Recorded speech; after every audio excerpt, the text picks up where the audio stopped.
Buried in snow, freezing, starving. One soldier's fight to survive seemed hopeless. Eastern Front, winter 1943. A nightmare frozen in time. It began with a blizzard. Temperatures plunged to -30 degrees. Private Johann Steiner was separated from his unit during a Soviet artillery barrage. The snow swallowed him whole. No supplies, no radio, just the howling wind and the distant rumble of war. Steiner dragged himself into an abandoned trench. His left leg was injured from shrapnel. Blood froze on his uniform. He wrapped himself in a dead soldier's coat, trying not to think about whose it was. The first night, he heard voices, enemy patrols moving through the darkness. He couldn't move, couldn't breathe too loud. One wrong sound meant death. By the second day, hunger gnawed at him worse than the cold. He found frozen bread in a supply crate buried under snow. It was hard as stone. He melted it in his mouth, one painful bite at a time. His hands were turning black. Frostbite was setting in. But he couldn't risk a fire. Smoke would give away his position. On day 3, his mind started playing tricks. He saw his mother calling him home. He heard his comrades laughing around a fire that wasn't there.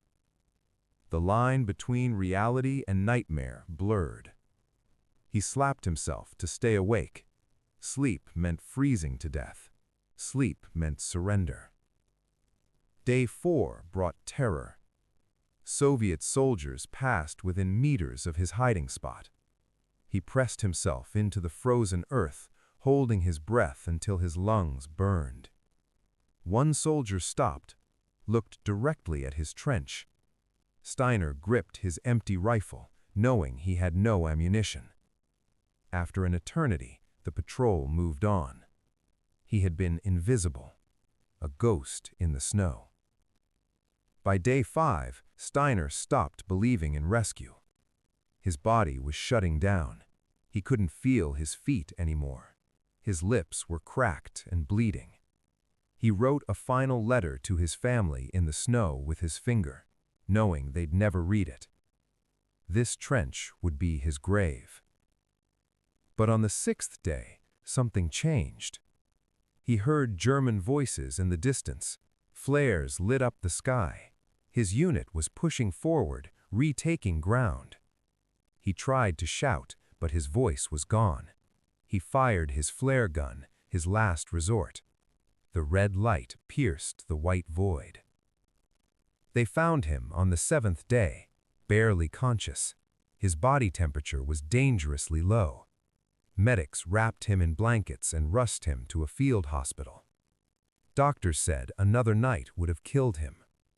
His fingers and toes showed severe frostbite, but his heart was still beating.